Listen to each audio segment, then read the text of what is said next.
अपने इतने टाइम की जर्नी में जो समझा है, सीखा है और जिसे प्रैक्टिस किया है, उतना ही लेके आई हूँ आपके पास। मैं हमेशा कहती हूँ ना, जो मैंने प्रैक्टिस किया, जिसको मैंने जिया है, मैं वही बात करती हूँ। ताकि अगर मैं जी के नहीं बात करूंगी ना, तो मैं आपको सॉल्यूशंस नहीं दे और मैं आपके दिल में नहीं उतर पा। राइट? तो आज का जो टॉपिक है वो बहुत खूबसूरत है और मेरे दिल के, मैं कहूँ तो, सबसे ज्यादा करीब है। राइट? तो स्टार्ट करते हैं। जैसा मैंने लिखा था कि power of prayer and meditation. But power of prayer और मेडिटेशन जानने से पहले हमें खुद को जानना कि हम हैं कौन। राइट? तो जो भी लास्ट सैटरडे को हमारा सेशन हुआ था, उसमें मैंने आप लोगों को एक टास्क दिया था कि आपको जानना है हु एम आई, आप अपने बारे में क्या सोचते। राइट? तो आज हम लोग इसका सेशन जो है, आज का सेशन हम स्टार्ट करते हैं विद अ ब्यूटिफुल कोट जो कि मैंने गीता से उठाया है।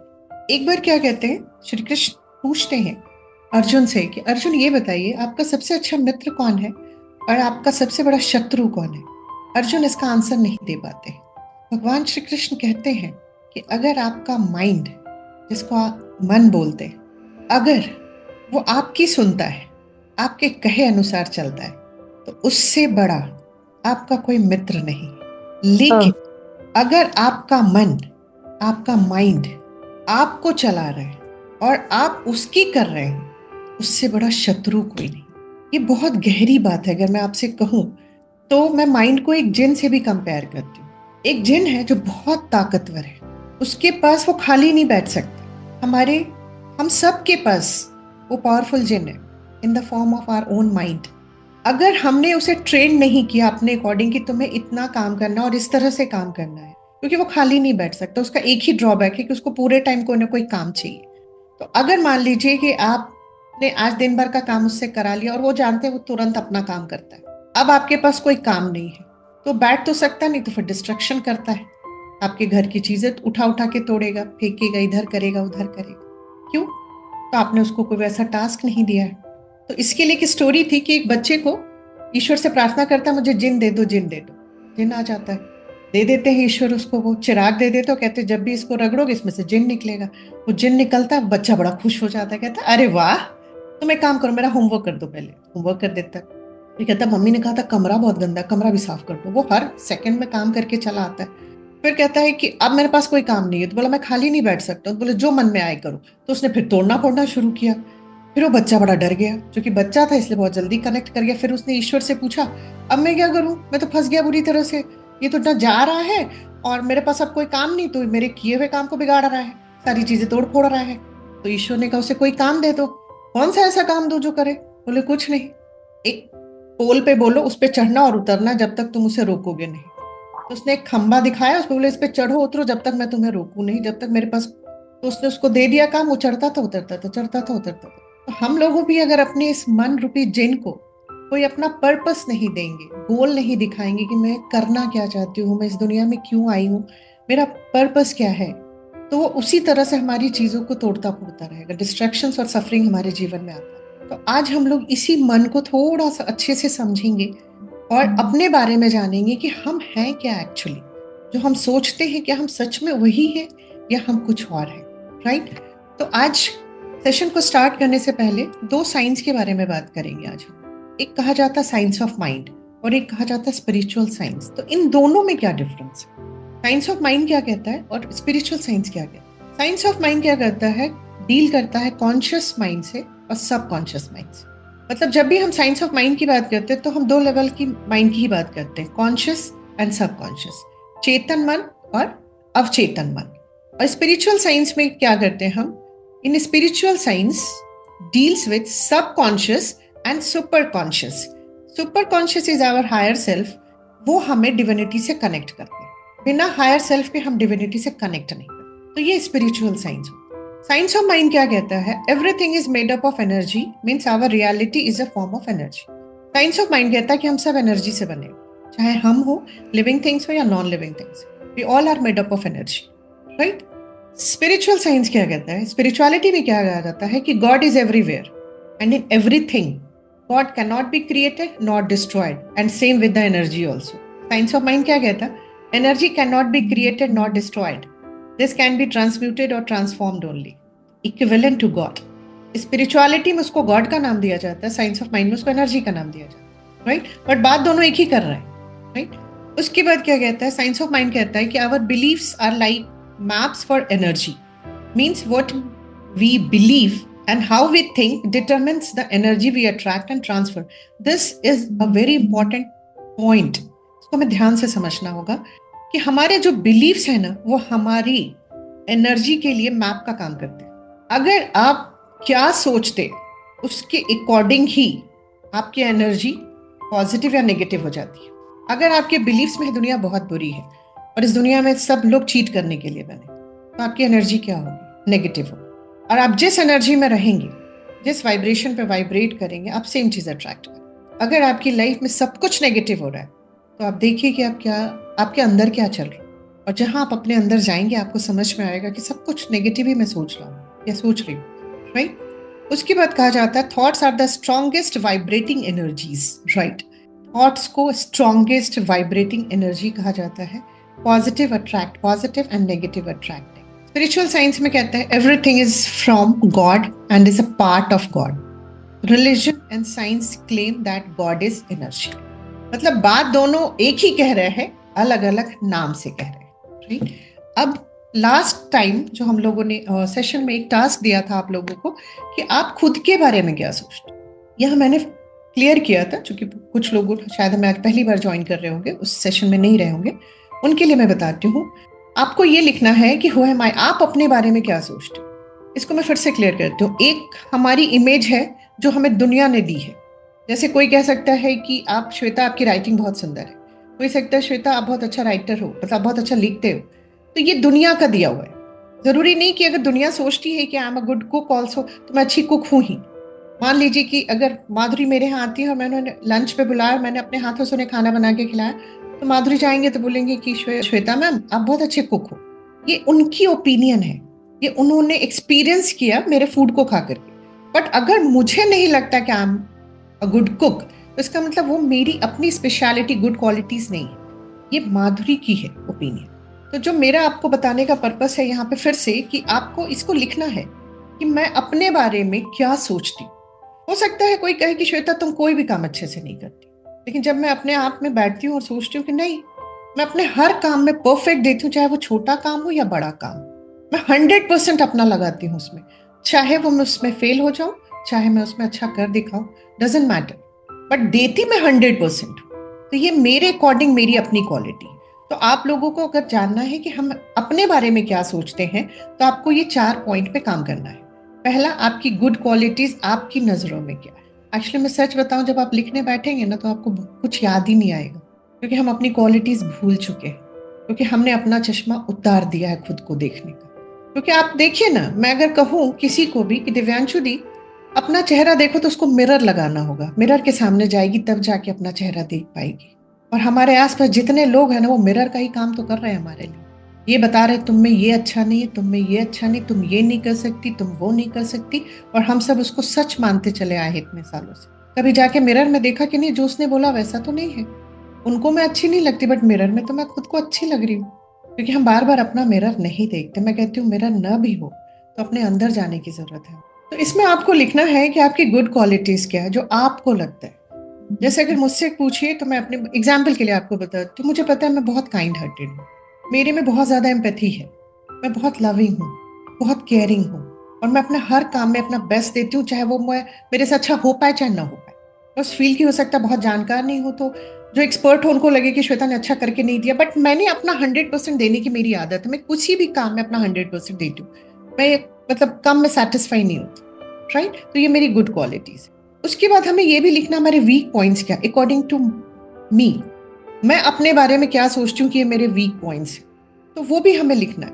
अगर मेरे से अगर आप पूछना चाहेंगे मेरे वीक पॉइंट्स क्या है, तो मैं इसमें आपको अपना बता सकती हूँ कि मैं बहुत जल्दी किसी पे ट्रस्ट कर लेती हूँ। मुझे लगता है दुनिया बहुत सुंदर है तो सभी सुंदर ही है। और लेकिन एक चीज मैं बताती हूँ, ये मेरा जो है कि तुम बहुत जल्दी ट्रस्ट करती हो किसी पे, ये मेरे एक फायदे का ही रहता है एक तरह से। मेरे अपनों का कहना है कि तुम इसकी वजह से फंस जाती हो, बट बहुत कम फंसी हूँ, विश्वास करिए। बहुत ज्यादा से ज्यादा किसी ने मेरे पैसे ले लिए और उससे ज्यादा कुछ नुकसान नहीं हुआ आज तक, कभी नहीं हुआ। बल्कि लोग हर जगह अच्छे मिले हैं मुझे, क्योंकि मेरे ये ना बिलीफ में है कि दुनिया बहुत सुंदर है, सब लोग बहुत अच्छे हैं। इस वजह से ऐसा नहीं कि नेगेटिव लोग लाइफ में नहीं है बट बहुत कम है। मतलब मैं गिन सकती हूँ 1 या 2 ही उंगली, बस बाकी 8 उंगली बच जाएंगी मेरी, राइट। तो अपने वीक पॉइंट्स को भी हमें लिखना है। कि मैं अपने बारे में जानती हूँ, मेरे में ये स्किल नहीं है। जैसे मैं अगर आज कहूँ तो आज से 5 साल पहले मैं इसमें बोलती थी कि मुझे ये जो जो टेक्नोलॉजी है, कंप्यूटर है, इस सब से मुझे बहुत डर लगता था। मुझे ये बिल्कुल भी चलाने नहीं आता था। मुझे ऐसा लगता था मैंने कोई बटन दबाया और इसमें का जितना सामान है सब उड़ जाएगा एक बार। बच्चे कहते थे नहीं उड़ता मम्मी, सब आ जाएगा। मैंने कहा उड़ गया तो नहीं उड़ेगा। तो मुझे बहुत डर लगता था इससे। तो मुझे एक चीज समझ में आता था कि मुझे काम भी ये करना है, मुझे ये सीखने की भी जरूरत। मुझे ये पता था कि मैं टेक्नो सेवी नहीं हूँ, मैं टेक्निकली बहुत ज्यादा साउंड नहीं हूँ। तो ये मेरा वीक पॉइंट था। तो मुझे था कि चलो वीक पॉइंट में सबसे पहले मुझे इसी पे काम करना होगा अगर मुझे आगे बढ़ना है तो, क्योंकि आज ये सबसे ज्यादा यूज होता है। उसके बाद मेरे स्किल्स क्या क्या उसको लिखना है हम सबको कि मैं मेरे में अच्छी चीजें क्या है। अगर आप मुझसे पूछिएगा तो मुझे ऐसा लगता है कि मैं किसी को भी अपनी बातों से मैं उनके साथ एक अच्छी रेपो बना सकती हूँ, एक रेपो बिल्ड कर सकती हूँ प्यार से बात करके। इस तरह से मेरे में बहुत सारे स्किल हो गए, राइट। उसके बाद आता है कि आपका कंट्रीब्यूशन क्या है यूनिवर्स, आप यूनिवर्स में क्या कंट्रीब्यूट करने की। मान लीजिए मैं नहीं भी कर रहे हैं तो क्या आप सोचते हैं कि मुझे कंट्रीब्यूट करना है। इस तरह से आप जानोगे कि आप हो कौन। और जब हम खुद को जान जाएंगे ना, फिर हमें बाहर वालों के शब्दों से पेन नहीं होगा। सपोज मान लीजिए मुझे किसी ने काम दिया, मैंने 100 काम मुझे मिला था, उसमें से मैंने 98 अच्छे से किया, 2 अच्छे से नहीं। लेकिन सामने वाला तो मेरे उस 2 काम को पकड़ेगा, बोलेगा श्वेता से कोई काम अच्छे से नहीं होता। आपको पता है माइंड जनरलाइज करता है। अच्छा, अभी अगर मैं खुद को नहीं जानूंगी तो मैं उनकी बात को अपने दिल में ले लूं कि यस श्वेता कोई भी काम अच्छे से नहीं कर पाती। लेकिन अगर मैं खुद को जानती हूँ कि नहीं, मैं तो अपना 100% देती हूँ, मैं अपना बेस्ट करके आती हूँ, वो बोलेंगे तो मेरे मन में मतलब चेहरे पे एक स्माइल आएगी और मन में एक बात आएगी, this is your opinion, I know, I give 100% in my each and every work. तो अब क्या हुआ, उन्हें भी कुछ मतलब उन्हें अपनी बात कही, बट मैंने उनके नेगेटिव चीजों को अपने अंदर स्टोर नहीं किया। इसलिए हम लोग कहते हैं कि जब आप खुद को जानते हो ना, तो हम इम्यून हो जाते हैं क्रिटिसिज्म के लिए, जो बहुत जरूरी है। हम लोग हर के क्रिटिसिज्म को अपने दिल पे लगाते चले जा रहे हैं, सबको अंदर स्टोर करते चले जा रहे हैं और मानते चले जा रहे हैं yes I am, yes I am. और वो अंदर जो छोटा बच्चा बैठा है वो कह रहा है नहीं मैं ऐसा नहीं हूं, मैं ऐसी नहीं हूं, तुम क्यों एक्सेप्ट कर रही हो। फिर एक समय के बाद वो भी थक हार के बैठ जाता है कि श्वेता मुझे प्रोटेक्ट नहीं कर सकती। उसकी प्रॉब्लम है क्योंकि वो खुद को नहीं जानती है, तो मुझे कहाँ से प्रोटेक्ट करेगी। इसलिए मैं कहती हूँ कि पहले आप खुद को जानिए कि आप अपने बारे में क्या सोचते हो। हमारे अपने क्या सोचते वो नहीं देखना इस बार, आप क्या सोचते हो। सकता है आपके अपने बोले कि तुम बहुत अच्छा लिखती नहीं हो, तुम बहुत अच्छा बोलती नहीं हो, बट आपको लगता है आप अच्छा बोलते हो, तो आप लिखो आप अच्छा बोलते हो, क्योंकि आपको जो लगेगा ना वो कभी गलत नहीं होगा, ये विश्वास करें, राइट। उसके बाद हम फियरलेस हो जाते हैं जब हम खुद को जानते हैं, हमें डर नहीं लगता किसी। थर्ड, हम बहुत हम्बल हो जाते हैं क्योंकि हमको सब अपने जैसा दिखने लगता है, क्योंकि हम अपने अंदर की डिविनिटी को पहचानने लगते, राइट। तो ये आप लोगों का टास्क रहेगा, इसको आप अपने लिए करिएगा, क्योंकि आगे अब हम लोग और 2 चीजें सीखने वाले हैं। अगला सीखने जा रहे हैं अब हम लोग कि जब हम इस दुनिया में आए होते हैं, जिस ट्रू सेल्फ के साथ हमारा जन्म होता है, उसमें क्या क्या था, फिर क्या क्या छूट गया, आज आपको पता चलेगा। सब तो पीछे छोड़ दिया हमने, सब कुछ अच्छे के साथ हम इस दुनिया में आए, और धीरे धीरे जैसे जैसे समय बीतता गया, हम अपनी उस फूल की टोकरी से एक एक फूल गिराते चले गए और अपनी सारी टोकरी में पत्थर भरते चले गए। तभी तो इतना हैवी फील होता है। आज हम डिस्कनेक्ट हो गए उस डिविनिटी से, नोइंगली और अननोइंगली, राइट। तो आज का जो मेन टॉपिक है उसके लिए सबसे पहले मैं ग्रेटिट्यूड दूंगी डॉक्टर दीपक चोपड़ा सर को, क्योंकि ये मैंने उन्हीं के बुक से सीखा है। और thank you so much sir, क्योंकि सर बहुत सारे लोगों ने काम किया है, बट सर को हम लोगों ने सबसे ज़्यादा पढ़ा है और सुना है। और इन्होंने सबसे पहले साइको न्यूरो इम्यूनोलॉजी को इंट्रोड्यूस किया, जिससे मेडिकल साइंस में भी एक बहुत बड़ा चेंज हम आज एक्सपेक्ट कर सकते हैं, हम ला सकते हैं अगर हम इस चीज़ों पे काम करते हैं। तो thank you so much sir. और सर का ही है ये law of pure potentiality. Pure potentiality क्या होता है? प्योर पोटेंशियलिटी के लिए हम लोग कहते हैं कि pure consciousness is pure potentiality. तो व्हाट इज प्योर कॉन्शियसनेस? इसको मैं आपको डिफाइन करती हूँ कि एक ये अवेयरनेस का स्टेट होता है जहाँ पे जो हमारे थॉट्स हमारे इमोशंस के भी बियॉन्ड होता है। ये फॉर्मलेस होता है, टाइमलेस होता है एंड इन्फिनाइट होता है, एस्पेक्ट ऑफ आवर बीइंग होता है, the unchanging witness to all that we perceive. In a spiritual and philosophical tradition, it is often described as the essence of our own true self, free from ego, conditioning, and mental chatter. In this state, there is no duality. आज हम जानेंगे हम कैसे dual life जीते। No distinction between subject and object, it's simply awareness, being aware of itself, that is pure consciousness, right. तो जब आप इस प्योर कॉन्शियसनेस में रहते हैं ना, जब आप इससे कनेक्ट करने लगते हैं, तो आप इन्फिनाइट पॉसिबिलिटी आपकी लाइफ में आने लगता है, क्योंकि हम होते हैं वैसे, और ये हमारा स्पिरिचुअल एसेंस होता है। और जैसे जैसे आप अपनी प्योर पोटेंशियलिटी को एक्सपीरियंस करने लगते हैं, आप हमेशा जॉय में रहते हैं, आपको हमेशा फील होगा कि आप एक्सपैंड कर रहे हो। और और उसको प्योर पोटेंशियलिटी की तरफ अगर आपको जाना है, तो आपको अपने ट्रू नेचर के पहले जाना होगा कि आपको ट्रू नेचर क्या था, आपका ट्रू सेल्फ क्या था। जैसे जैसे आप अपने ट्रू सेल्फ की तरफ बढ़ोगे, अपने उस नेचर को वापस से इंस्टॉल करोगे, तो आप वापस से अपनी जो कहते हैं ना प्योर पोटेंशियलिटी की तरफ बढ़ जाओगे। एक्सपीरियंस ऑफ सेल्फ को ही हम लोग कहते हैं सेल्फ रेफरल। और जस्ट सेल्फ रेफरल का जो ऑपोजिट होता है दैट इज ऑब्जेक्ट रेफरल, जिसको आगे हम लोग अभी डिटेल में सीखने जा रहे हैं। तो सबसे पहले हम लोग ट्रू सेल्फ के बारे में जानेंगे कि जब हम इस दुनिया में आए हैं, जिस ट्रू सेल्फ के साथ हम इस दुनिया में आए, उसके कैरेक्टरिस्टिक्स क्या क्या है। आप देखिएगा, हम सब का जन्म इन पूरे, मैं कहती हूँ ये जितने भी मैंने 13 पॉइंट्स यहाँ लिखे हैं, इन सब के साथ हम सबका जन्म हुआ। इसका मतलब आज जितने भी लोग इस दुनिया में हैं, हम सब में ये चीजें। लेकिन आज कितनी चीजें हैं ये देखिएगा। आज पहला जो इसका कैरेक्टरिस्टिक होता है ट्रू सेल्फ का, our internal reference point is our own spirit. True self में जो हमारा रेफरेंस पॉइंट होता है, हमारी खुद की सोल होती है, हमारी स्पिरिट होती है, राइट। यहाँ पे एब्सेंस ऑफ फियर होता है। आप देखिए ना, एक छोटा नन्हा बच्चा कहीं से भी कूदने में उसको डर नहीं लगता। जैसे जैसे वो बड़ा होता है, हम उसके अंदर डर डालना शुरू करते हैं कि नहीं बेटा, यहाँ से गिरोगे तो चोट लग जाएगी। वहाँ एब्सेंस ऑफ फियर होता है। वो कुछ भी पकड़ लेता है। आप देखो, छोटे से बच्चे सांप भी पकड़ लेते हैं, कुछ भी पकड़ लेंगे, क्योंकि वो फियरलेस होते हैं जब हम इस दुनिया में आए होते हैं। मैं कहती हूँ ना, हमारा जन्म जो होता है ना, 2 इमोशन के साथ होता है, लव एंड फियर। फियर बहुत कम परसेंटेज में होता है, लव 90% होता है, फियर 10% होता है। और फियर हमें सिर्फ 2 ही चीज का होता है, एक ऊंचाई से गिरने का और एक लाउड साउंड का होता है। और ईश्वर ने कहा था कि लव ज्यादा मात्रा में रहेगा तो ह्यूमन बीइंग के लिए लव नेसेसरी हो, उनकी हीलिंग के लिए, उनके रिलेशनशिप के लिए, उनको वेल्थ भी चाहिए, उनको कुछ भी, हर एरियाज ऑफ लाइफ में अगर उन्हें आगे बढ़ना है तो लव सफिशिएंट होगा उनके लिए। आप सोच के देखो ना, जब अनकंडीशनल लव से कैंसर सेल्स हील हो जाते, कितना पावरफुल है ये लव। लेकिन हमने क्या किया, जैसे जैसे हमारी एज बढ़ती गई, हमारी प्रोग्रामिंग होती गई, हमने अपने लव को फियर से रिप्लेस कर दिया, लव का परसेंटेज कम कर दिया, और फियर का परसेंटेज आज हम लोग 90% में, क्या बोलूं, 99% हम फियर में रहते हैं। 1% जीवन में लव रह गया, प्योर अनकंडीशनल लव हम सबके जीवन में सिर्फ 1% है। मैं कहूँ कुछ लोग इतने ज्यादा, मैं कहती हूँ, ब्लेस्ड नहीं है, उनकी लाइफ में वो भी लव नहीं है 1%, राइट। तो जो सेकंड कैरेक्टरिस्टिक होता है, फियरलेस होते हैं। जो हमारा ट्रू सेल्फ है वो फियरलेस होता है। लेकिन हम अपनी प्रोग्रामिंग, जैसे जैसे हम एज बढ़ती गई, हमारी प्रोग्रामिंग होती गई, हमारे अंदर फियर बढ़ता चला है। थर्ड जो नेचर होता है ना, देखिएगा ना, इसमें से कुछ भी आज हम अपने में नहीं डाल पाते, नहीं फील कर पाएंगे, जबकि है हम सब में ये। तीसरा जो है, no compulsion to control things. आज हम सब एक दूसरे को कंट्रोल करने में लगे हुए, माँ है तो बच्चे को कर रहे हैं, टीचर है तो कहीं कर रहे हैं, मतलब हम जहां भी हैं, we try to control each and everything, चाहे वो सिचुएशन हो, पर्सन हो, कोई भी।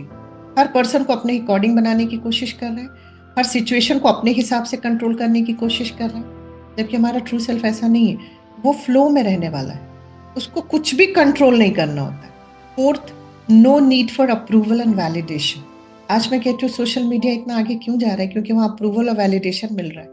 और हमारा ये बेसिक नेचर है, हमें अच्छा लगता है अप्रूवल और वैलिडेशन। लेकिन हमारा ट्रू सेल्फ को नहीं था ये, हमारे ट्रू सेल्फ को नहीं था। मैं कहती हूँ बहुत पीछे मत जाइए, अपने ग्रेट ग्रैंड पेरेंट्स के पास जाइए, उनके बारे में सोचिए, तो आप देखिएगा उनको बहुत ज्यादा वैलिडेशन और अप्रूवल नहीं चाहिए था। बहुत हद तक वो अपने ट्रू सेल्फ के पास थे। हम सबको अप्रूवल और वैलिडेशन चाहिए होता, मैंने जो किया अच्छा किया ना, मैंने जो मैं कर रही हूँ सही कर रही हूँ ना, क्योंकि हम अपने ट्रू सेल्फ से हटते चले जा रहे हैं। इसलिए हमें आउटर वर्ल्ड के वैलिडेशन अप्रूवल की जरूरत है। आप देख लीजिए, जितने भी, मैं कहती हूँ, एनलाइटेंड पर्सन हुए हैं यहाँ पे, चाहे गौतम बुद्ध जी हो, महावीर जी हो, क्राइस्ट हो, जितने भी हैं, जितने लोगों का भी आप नाम लीजिए, उनको कभी अप्रूवल और वैलिडेशन की जरूरत नहीं थी, क्योंकि वो उस लेवल पर वापस जा चुके थे, अपने ट्रू सेल्फ तक पहुंच चुके थे।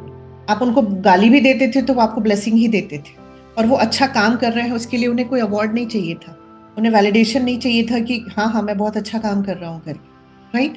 तो ये फोर्थ पॉइंट है हमारे ट्रू सेल्फ का कि वो कुछ भी, उसको अप्रूवल नहीं चाहिए, उसको वैलिडेशन नहीं चाहिए किसी चीज। Fifth is no struggle for external power. True self में अब मैं कहती हूँ ना, आप एक बच्चे को खाली इमेजिन करिए यहाँ पे, 1 से 2 साल का बच्चा, क्या उसको एक्सटर्नल पावर चाहिए होता है? क्या उसको डीएम की कुर्सी पे बैठना होता है? नहीं, वो अपने में बड़ा पावरफुल फील करता है, उसको कोई एक्सटर्नल पावर नहीं चाहिए होता, राइट। तो ये हमारा ट्रू सेल्फ है, वो कभी स्ट्रगल नहीं करता एक्सटर्नल। आप बच्चे को सुंदर बोलो या ना बोलो, वो मिरर में देख के अपने को स्माइल करती है। आप किसी को भी देख लो, स्पेशली अगर गर्ल्स को आप देखोगे तो आईने में देखती हैं, सजती हैं, संवरती हैं, और अपने को देख के कितना खुश होती है कि मैं कितनी सुंदर हूँ।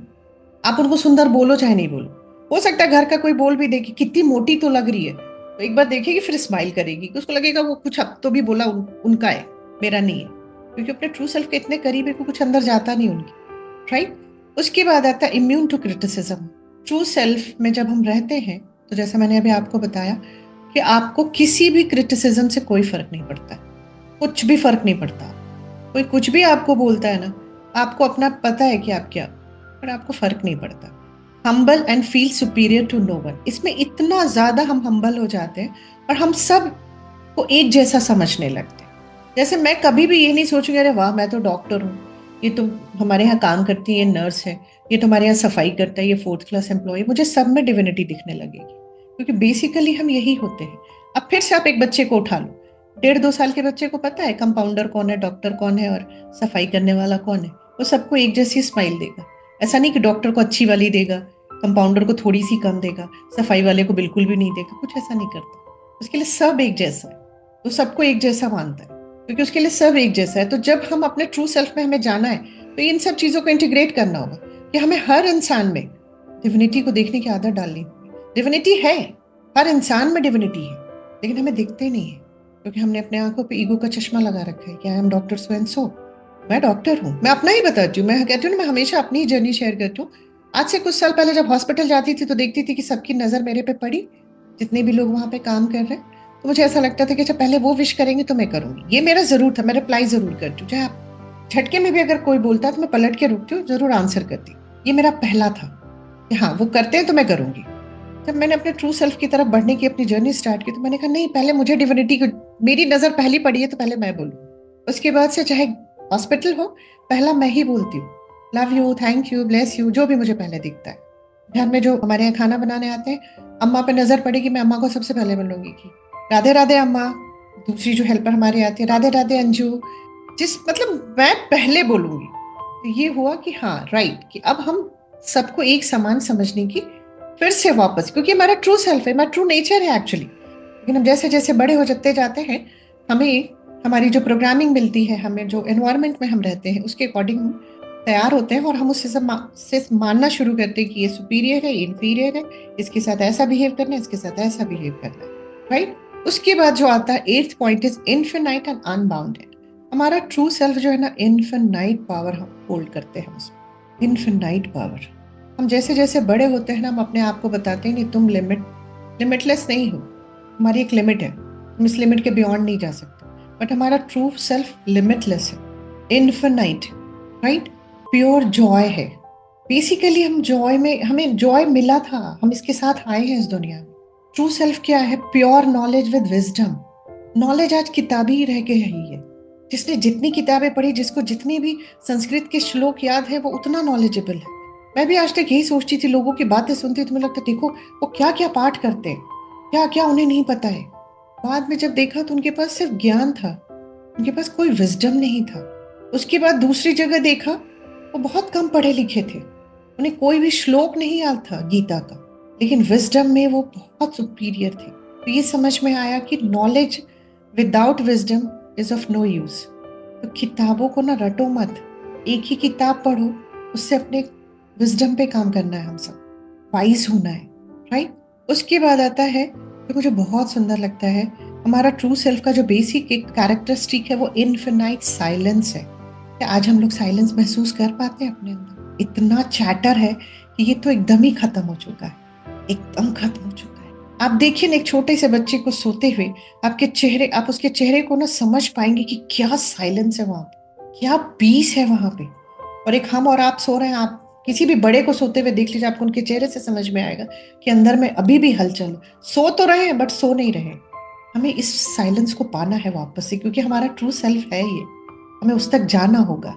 और ये सिखाऊंगी आप लोगों को, क्योंकि खुद भी काम करना शुरू किया है इन चीजों पे, राइट। उसके बाद आता है परफेक्ट बैलेंस में है सारी चीजें। हमारा सब कुछ बैलेंस्ड है। ईश्वर ने हमें इतना सुंदर बनाया है ना, उनसे एक भी गलती नहीं हुई है, विश्वास करिए। सब कुछ परफेक्ट बैलेंस में दिया है उन्होंने हमारे अंदर। Last but not least, simplicity and bliss is our own characteristic. आज हम सिंप्लिसिटी को छोड़ के कॉम्प्लेक्सिटी की तरफ बढ़ रहे हैं, अपनी लाइफ को कॉम्प्लेक्स कर रहे हैं। ईश्वर ने बहुत सिंपल बनाया था, कहा था बहुत सिंपल लाइफ ये लोग जिएंगे। हमने अपनी लाइफ खुद कॉम्प्लेक्स बनाया है। मैं आज आपको बताती हूँ, अगर मैं दिव्यांशु दी या मंगेश सर बोलते हैं कि लव यू थैंक यू बोलने से डिजीज ठीक हो जाएगी, तो लोग कहेंगे बेकार की बात करते हैं, love you thank you bless you से डिजीज ठीक हो जाएगी। लव यू थैंक यू बोलने से ना आपके रिलेशनशिप अच्छे हो जाएंगे, की बात कर। उसके बाद मैं अगर कहूँ कि आप एक काम करो, पंडित जी बुलाना, इतने सोमवार को ये पूजा कराना, और पूजा में इतनी सामग्री होनी चाहिए, ये होना चाहिए, वो होना चाहिए। उसके बाद पैदल आपको हर शनिवार को ये मंदिर जाना होगा। मतलब जब मैं थोड़ा सा कहानी बनाऊंगी, उसको कॉम्प्लेक्स करूंगी, जिसमें आपकी मुझे लगता है 1/4 जिंदगी निकल जाएगी, तब आपको लगेगा हाँ ये काम करेगा। क्योंकि कॉम्प्लेक्स हमने अपने अंदर बना लिया है, कॉम्प्लेक्सिटी को हमने अपना पार्ट बना लिया है। लेकिन सच विश्वास मानिए, इस साइंस को समझने के बाद एक चीज ही समझ में आया, बीमारी तक भी love you thank you bless you से ठीक हो जाती है। रिलेशनशिप चैलेंजेस है, सिर्फ love you thank you bless you मन में बोलना शुरू करिए, ठीक हो जाता है। माफी मांगने के लिए जाके माफी नहीं मांगना, आप मन में भी उनको माफी मांगा, वो भी ठीक हो जाता है। बट ये तो बड़ा सिंपल है, ये कैसे काम करेगा?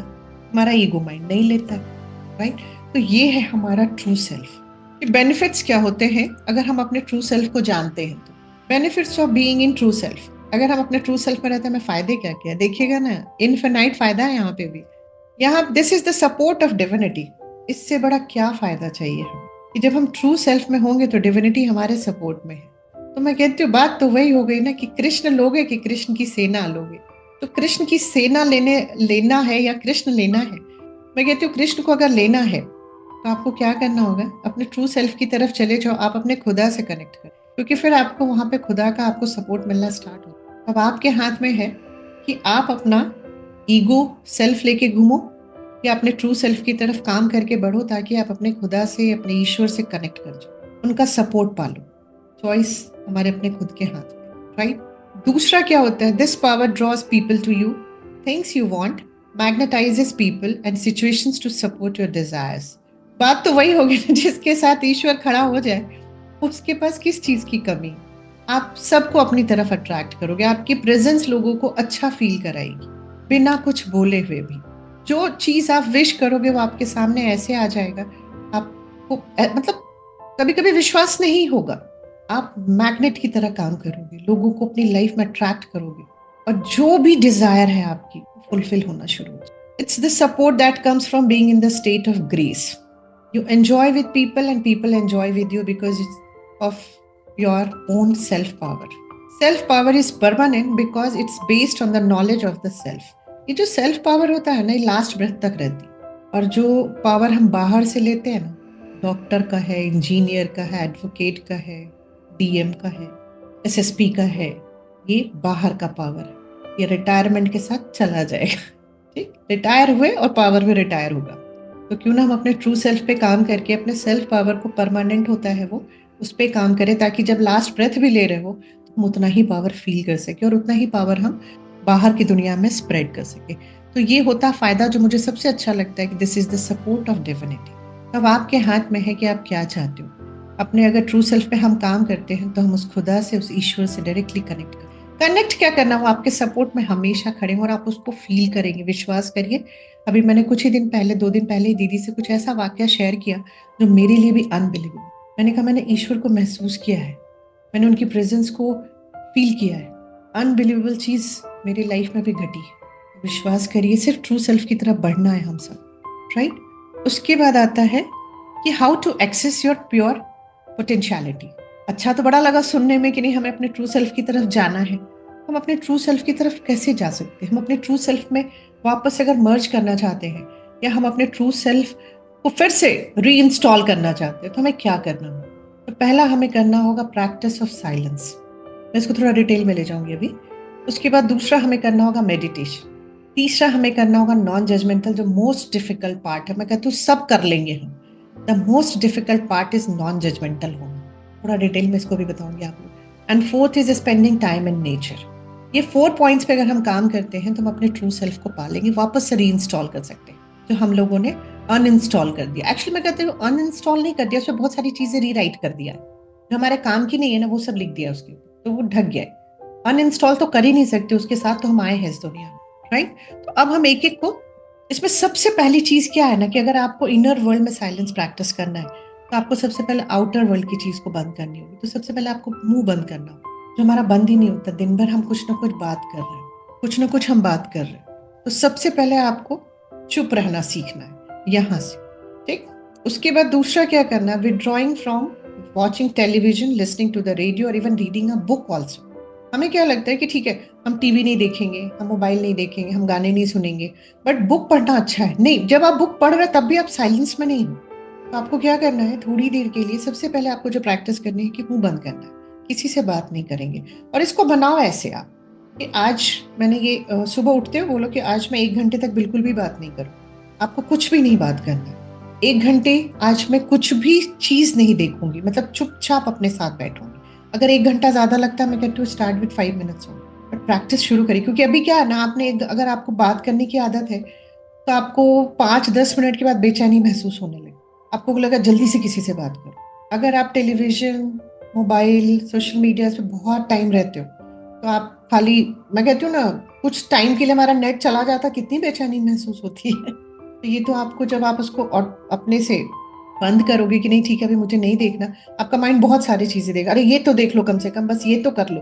लेकिन नहीं करना है, हमें कंप्लीटली विड्रॉ करना है अपने आप को। फिर मैं एक चीज कहती हूँ कि जब आप धीरे धीरे टाइम बढ़ाओगे, जैसे कि पहले दिन में हमने 10 मिनट से उठाओ, 10 मिनट मैं बात नहीं करूंगी, मैं कुछ भी ऐसा नहीं देखूँ, मैं चुपचाप अपने साथ बैठूंगी, बस चुपचाप अपने साथ बैठूंगी और कुछ भी नहीं करूंगी।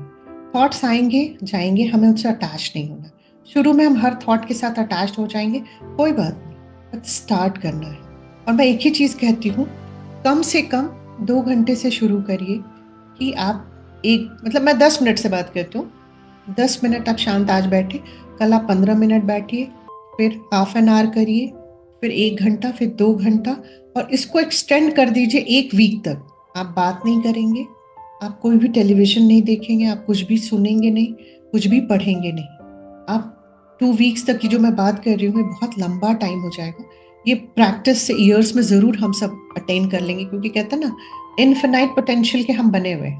हमारे पास इन्फिनाइट पोटेंशियल पावर का एक माइंड है, हम उसको अपने फेवर में ट्रेन कर सकते हैं। और कैसे ट्रेन करेंगे, पहले थोड़े थोड़ी टाइम के लिए विड्रॉ करेंगे स्पीच से, देखने से, मतलब मीडियाज को देखने से, सोशल मीडिया हो या टीवी हो। बुक रीडिंग भी नहीं करेंगे। हमें क्या लगता है बुक रीडिंग से तो हम कुछ सीख ही रहे, बट वो साइलेंस नहीं हो रहा ना वहाँ पे, आप कुछ ना कुछ अंदर ले जा रहे हो। तो डेफिनेटली जो कंप्लीट साइलेंस की बात करते हैं वो वहां नहीं आता है। इसलिए हम लोग कहते हैं कि 1 वीक तक की अगर आप प्रैक्टिस कर लेते हो तो बहुत अच्छा महसूस।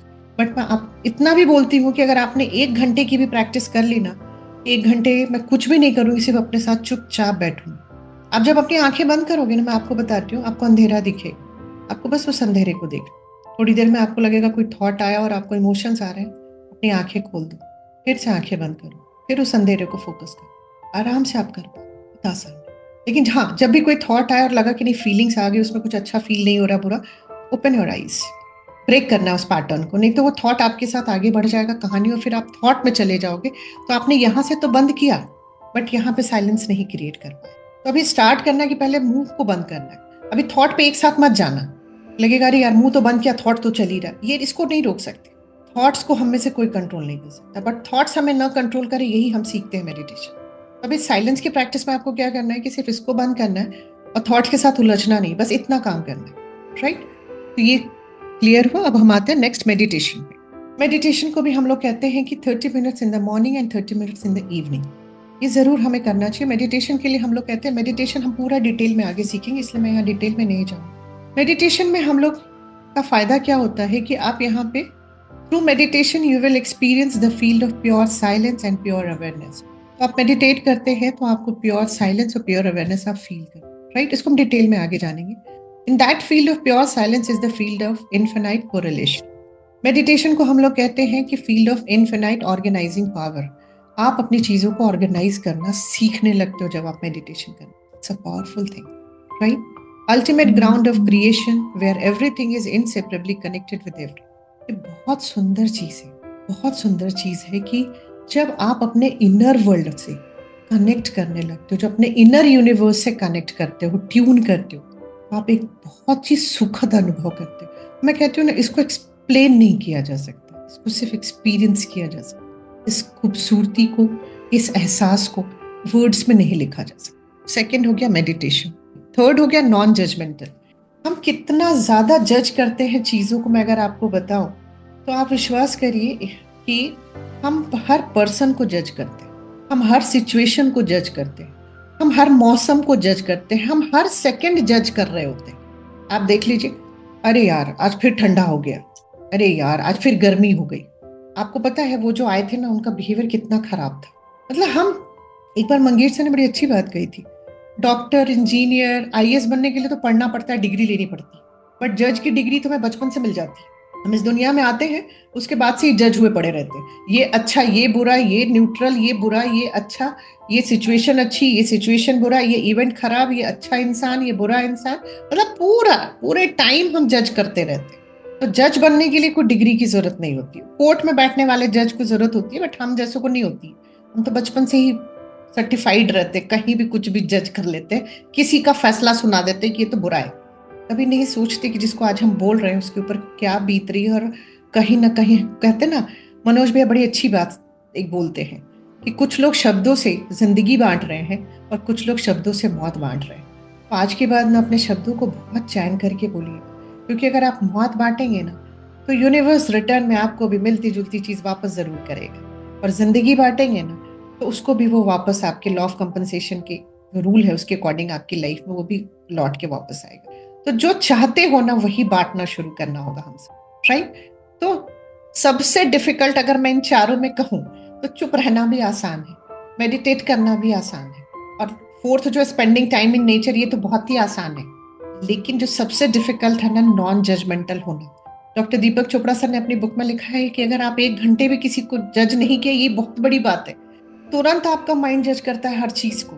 मैं कहती हूँ नॉन जजमेंटल की हमें प्रैक्टिस करनी होगी। कहेंगे ठीक है, अलार्म लगा लो, आधे घंटे तक हम किसी चीज को जज नहीं करेंगे, ना पर्सन को, ना प्लेस को, ना इवेंट को। आप देखिए नहीं हो पाएगा। मैंने और दिव्यांशु दिन इसको प्रैक्टिस किया था।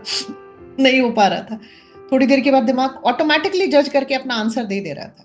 बट मैं कहती हूँ practice makes a man perfect. तो अगर हम इसको प्रैक्टिस करेंगे तो ये सबसे इंपॉर्टेंट पार्ट है अपने ट्रू सेल्फ की तरफ जाने के, राइट। तो लास्ट था हमारा स्पेंडिंग टाइम इन नेचर। और आज की जो लास्ट चीज है वो मैं अगर आपको बताऊं तो जैसे सेल्फ रेफरल तो हमने जान लिया, ट्रू सेल्फ तो हमने जान लिया कि वो हमारा बेसिक नेचर है। तो ये ऑब्जेक्ट रेफरल क्या होता है? ऑब्जेक्ट रेफरल से आज हम अपनी दुनिया को जी रहे हैं। आज अगर मुझसे कोई पूछता है कि श्वेता हु आर यू, मैं बताऊंगी I am doctor Shweta Tiwari. मैं प्रोफेशन से गायनेकोलॉजिस्ट हूँ। मेरे हस्बैंड भी डॉक्टर है, मेरी पूरी फैमिली डॉक्टर है, मेरे बच्चे हैं, मेरे पास बहुत खूबसूरत सा मकान है, मेरा अपना वो है, हॉस्पिटल है, और मेरे पास बहुत सारी गाड़ियां हैं, मेरे पास बहुत सारे हेल्पर्स हैं। तो मैं ये जितनी भी चीजें बता रही हूँ ऑब्जेक्ट रेफरल। मुझे एक ऑब्जेक्ट चाहिए अपनी आइडेंटिटी के लिए कि मैं डॉक्टर हूँ, मेरे पास गाड़ी है, मेरे हस्बैंड भी डॉक्टर है, मेरे पास बंगलो है, मेरे पास हॉस्पिटल है। ये सब ऑब्जेक्ट रेफरल है। मैं ऑब्जेक्ट का सहारा ले रही हूँ अपनी आइडेंटिटी बताने के लिए, और ये टेम्पररी होता है। लेकिन जो सेल्फ रेफरल होता है वो परमानेंट होता है, और ऑब्जेक्ट रेफरल जो होता है ये टेम्पररी होता है। क्यों टेम्पररी होता है? क्योंकि ये इन्फ्लुएंस्ड होता है आउटर वर्ल्ड से, आउटर ऑब्जेक्ट से, सर्कमस्टांसेस से, आपके पोस्ट से, लोगों से, आपकी चीज़ों से। मैं कहती हूँ बहुत सारे हम लोगों ने स्टोरीज पढ़ी है, सुनी है कि बहुत बड़े राजा थे और एक दिन कुछ नहीं रह गया। ऑब्जेक्ट रेफरल से राजा थे। और कुछ राजा के बारे में ऐसा सुना है कि सब कुछ छिन गया फिर भी वो राजा थे, क्योंकि वो सेल्फ रेफरल से राजा थे। तो चॉइस हमारी खुद के हाथ में है कि हम ऑब्जेक्ट रेफरल से अपने को पावरफुल बनाएंगे कि हम सेल्फ रेफरल पे काम करके अपने ट्रू सेल्फ की तरफ जाके अपने उस पावर को परमानेंट करेंगे। क्योंकि जिस दिन मैंने प्रैक्टिस छोड़ दी, जिस दिन डीआर हट गया, जिस दिन आईएएस की कुर्सी से हट गए, उस दिन पावरलेस हो गए। उस दिन आप मार्केट में उसी लाइन में लगेंगे जहां आम आदमी लगता था एक बार आपके दरवाजे तक पहुंचने के लिए, आईएएस सर, आज आप उसी लाइन में आप भी लगेंगे। मैं कहती हूँ पावर उस पावर पे काम करते हैं ना जो लास्ट ब्रेथ तक काम करेगी, जहां बैठे, जिसमें डिविनिटी का सपोर्ट है, जहां भी बैठे ऑटोमेटिकली लोग आ जाए, मैग्नेट की तरह काम करें। लोगों को हमसे मिलना अच्छा लगे, लोगों को हमसे बात करना अच्छा लगे, हमें लोगों से मिलना जुलना अच्छा लगे, हम सब में डिविनिटी को देख सके, क्यों ना उस पर काम किया जाए। ये पावर, टेम्पररी पावर, गनर्स और ये सारी चीजें लेके कब तक चल सकते हैं?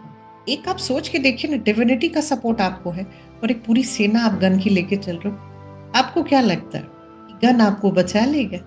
बात तो वही हो गई कि आप सेना चुनते हैं कि ईश्वर को चुनते हैं। ईश्वर आपके साथ तो शस्त्र नहीं भी उठाएंगे तो विजय आप ही की है, और सेना है सबके हाथ में, शस्त्र है, फिर भी आपको बचा नहीं पाएंगे, राइट? दूसरा कहते हैं कि जो ऑब्जेक्ट रेफरल होता है ना, उसमें अप्रूवल चाहिए होता है, फुल टाइम हमें अप्रूवल चाहिए होता है। मैंने अच्छा काम किया ना, पेशेंट ने कहा मैम आप बड़ा अच्छा दवा देते हैं, मैं कहा oh thank you thank you thank you. क्योंकि अगर पेशेंट ठीक हो जाता है, थैंक यू नहीं बोलता है, तो लगता है ना कि अरे यार इतना कुछ किया, देखो एक थैंक यू नहीं निकला इसके मुंह से, क्योंकि हमें अप्रूवल की आदत होती है। ऑब्जेक्ट रेफरल पावर में अप्रूवल चाहिए होता है, हमें हर चीज वैलिडेशन चाहिए होता है। और इसमें जो होता है ना, जो ऑब्जेक्ट रेफरल पावर होता है ना, वो सब चीज को कंट्रोल करना चाहता है, अपने हिसाब से चलाना चाहता है। और देखो हमारा ट्रू सेल्फ कुछ भी कंट्रोल नहीं करना चाहता, वो चाहता है जो जैसे है वैसे रहने दो ना। वो सबको एक जैसा देखता है, और इस पावर में सबको कंट्रोल करना चाहता है, खुद को सुपीरियर बाकियों को इन्फीरियर देखता है। अरे यार मैं डॉक्टर हूँ, वो एम्प्लॉय है मेरे यहाँ, मैं क्यों उसको पहले विश करूँ? वो करेगा मेरे को, मैं उसके लिए क्यों खड़ी हो जाऊं? उम्र में बड़े हैं तो क्या हुआ, बट पोस्ट में तो मैं बड़ी हूँ। जब ट्रू सेल्फ पे काम किया तो जो भी एल्डरली आते खड़ी हो जाती हूँ, फिर लगा नहीं यार तो गलत है। इसलिए जब हम लोगों ने इस पे काम करना शुरू किया तो सबसे पहले अपने आगे से डीआर हटाया, और मतलब एक तरफ से डीआर हटाया, डॉक्टर हटाया, और एक तरफ से मैडम हटाया, क्योंकि दोनों ही बहुत हमारे ईगो को हवा देती थी, राइट? तो यहाँ पे क्या होता है, जो ऑब्जेक्ट रेफरल होता है ना, वो सब चीज को कंट्रोल करना चाहता है, राइट? और यहाँ हम लोग सबसे बड़ा जो ड्रॉबैक होता है ना, एक फियर होता है। जब भी हम ऑब्जेक्ट रेफरल में रहते हैं तो हमें बहुत ज्यादा फियर में रहते हैं। मैं आपको एक एग्जांपल बताती हूँ। फियर रहता है अगर ये छिन गया तो क्या होगा, ये छिन गया तो क्या होगा। यहाँ पे गौतम बुद्ध जी की बहुत सुंदर सी एक कहानी आप लोगों से शेयर करती हूँ। एक बार क्या होता है कि एक राजा आते हैं, भगवान को चरण स्पर्श करते हैं, और भगवान कुछ बोलते हैं और राजा दुखी हो जाते हैं। और उन्हीं के बाद जस्ट एक भीख मांगने वाले आते हैं और वो पैर छूते हैं महाराज के, उनको भी वही सेंटेंस बोलते हैं और वो बहुत खुश हो जाता है। तो जो उनके डिसाइपल बैठे हुए थे बोले आपने क्या ऐसा बोला कि राजा तो बहुत दुखी हो गए, बट ये जो भीख मांगने वाला था वो बहुत खुश हो गया। उन्होंने क्या बोला पता है, ये वक्त भी चला जाएगा, मतलब कुछ भी परमानेंट नहीं है जो भी ऑब्जेक्ट रेफरल। तो राजा के पास चूंकि राज्य था, राजगद्दी थी, वो दुखी हुआ कि ओह ये चला जाएगा। और जो भीख मांगता था उसके पास कुछ नहीं था, तो उसको लगा अच्छा ये वक्त चला जाएगा तो अच्छा आ जाएगा, राइट?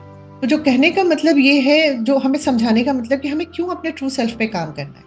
क्योंकि जब भी हम एक्सटर्नल पावर पे रहते हैं ना, तो हमें उसको खोने का डर रहता है कि ये चला गया तो क्या हो, फिर मेरे पास कोई पावर नहीं रह जाएगा, फिर मुझे कोई पहचानेगा नहीं, फिर मैं अपनी चीजों को कर नहीं पाऊंगा, मैं अपना काम कैसे करूँ। अब मैं आज आपको बताती हूँ कि जैसे हम डॉक्टर्स ही, राइट? अब बाहर अगर पहले निकलती थी, बहुत ज्यादा ये चीजें रहती थी मेरे पास कि कान में पहन के निकलना है, हाथ खाली नहीं होना चाहिए, गले में कुछ होना चाहिए, लोग क्या कहेंगे। बताओ डॉक्टर श्वेता ऐसी ही निकल गई है। जब तक ऑब्जेक्ट रेफरल में थी ना, बहुत सारा श्रृंगार करने की जरूरत पड़ती थी, बहुत सारी चीजें डालने की जरूरत पड़ती। जब ट्रू सेल्फ की तरफ जाना शुरू किया ना, तो अब फर्क नहीं पड़ता दुनिया क्या कह रही है, दुनिया क्या बोलेगी, दुनिया क्या सोचेगी, वो डर नहीं लगता। मैं आज ही पूछती हूँ, आज तो हम लोग इतना सारा काम कर रहे हैं, एक नाम है आपका उस पूरे शहर में, डॉक्टर का, डॉक्टर श्वेता तिवारी का बहुत नाम है एज अ डॉक्टर। क्या डॉक्टर श्वेता तिवारी रिक्शे से 5 स्टार होटल के बाहर उतर पाएंगी? नहीं उतर पाएंगी। अरे 5 स्टार होटल में हमारी मीटिंग में रिक्शे से कैसे उतरूंगी मैं? है ना फियर। अरे यार ड्राइवर नहीं है, मैं रिक्शा लेके नहीं जा सकती, ऑटो लेके 5 स्टार होटल के बाहर थोड़ी उतरूंगी, अच्छा नहीं लगेगा, बहाने बना के नहीं जाऊंगी। क्या है ये, राइट? सबसे ज्यादा मैं आपको एक एग्जांपल और शेयर करती हूँ। जैसे मान लीजिए कि हम अपनी उस एक्सटर्नल पावर को मेंटेन करते हैं, मैं बाहर जाऊंगी तो बहुत अच्छे से तैयार होकर के जाती हूँ। अचानक से क्या होता है, मैं घर में लोअर और टी शर्ट में घूम रही हूँ, एक पेशेंट अंदर आ जाता है, गार्ड उसे रोक नहीं पाता, वो अंदर आ जाता है। मैम मैम मैम मेरी वाइफ को बहुत ज्यादा प्रॉब्लम हो रहा है, प्लीज जैसा कुछ दवा बता दीजिए। अब मुझे टेंशन इस बात की नहीं कि उसकी वाइफ को क्या हो रहा है, मुझे टेंशन किस बात की होगी, उसने मुझे लोअर टी शर्ट में देख लिया है। और मैं जो रिएक्ट करूंगी ना, जो गुस्सा आएगा ना, इसलिए नहीं कि वो अंदर आ गया वाइफ के बारे में दवा पूछ रहा है, गुस्सा किस बात का आएगा कि उसने मुझे इस कपड़े में देख लिया, वो बाहर जाके क्या बोले, हम उसकी वजह से गुस्सा करेंगे। समझना है हमें कि हमें किस पावर को बढ़ाना है, ऑब्जेक्ट रेफरल को कि सेल्फ रेफरल, राइट। इसमें जो सबसे, जैसे मैंने कहा ना, सेल्फ रेफरल या ट्रू सेल्फ में हमारा रेफरेंस पॉइंट क्या होता है, हमारी खुद की सोल होती है जो डिवाइन है। हम सबकी सोल डिवाइन है, विश्वास करिए। कहा जाता है हम सब में जो डिविनिटी का अंश है वो हमारी सोल के रूप में है। और जो ऑब्जेक्ट रेफरल है उसमें रेफरेंस पॉइंट पता है क्या होता है, हमारा ईगो माइंड होता है। Ego is your self image, social mask and the role you are playing. अगर मैं बोलूँ कि ईगो क्या होता है, जो आपकी सेल्फ इमेज है, मैं तो डॉक्टर हूँ, एक अच्छी डॉक्टर हूँ, मैं बहुत सारे मरीजों को आज तक मैंने अच्छा किया है, मैंने जीवन दान दिया है। थोड़ा सा और बढ़ जाते हैं हम लोग एज अ डॉक्टर, ईश्वर के करीब ही खड़ा कर लिया अपने आप को कि अरे हमने जीवन दिया उसको, अरे मैंने ठीक किया उसको। पहले हम भी बोला करते मैंने ठीक किया, आज मैं कहती हूँ ईश्वर ने सही किया, क्योंकि रियलिटी वही है। We treat, God cures. Reality यही है।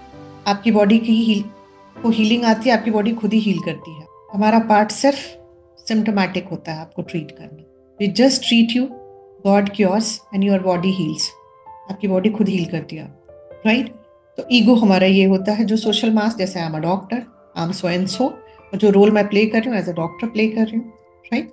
उसके बाद आता है social mask thrives on approval. हमें हर चीज़ का अप्रूवल चाहिए होता है, हर चीज़ को कंट्रोल हम करना चाहते हैं। और ये हमेशा, जब भी आप ऑब्जेक्ट रेफरल में रहेंगे, आप हमेशा फियर में रहेंगे, आप फाइट एंड फ्लाइट में रहेंगे। And this power based on this is false, temporary, ego based, last only as long as the object referral is there. जब तक आप उस जगह पे हैं तब तक आप पावरफुल हैं। जिस दिन वो जगह गई, आपकी पोजीशन गई, आप एग्जैक्टली पावरलेस हो जाते हैं। तो ऑब्जेक्ट रेफरल में कहती हूँ your reference point is ego. Ego हटाइए, क्योंकि तभी आप अपने रियल ट्रू सेल्फ की तरफ जा सकते हैं, राइट। तो आज का सेशन हम यही एंड करते हैं। Love you, thank you, bless you all. Love you all, thank you all and bless you.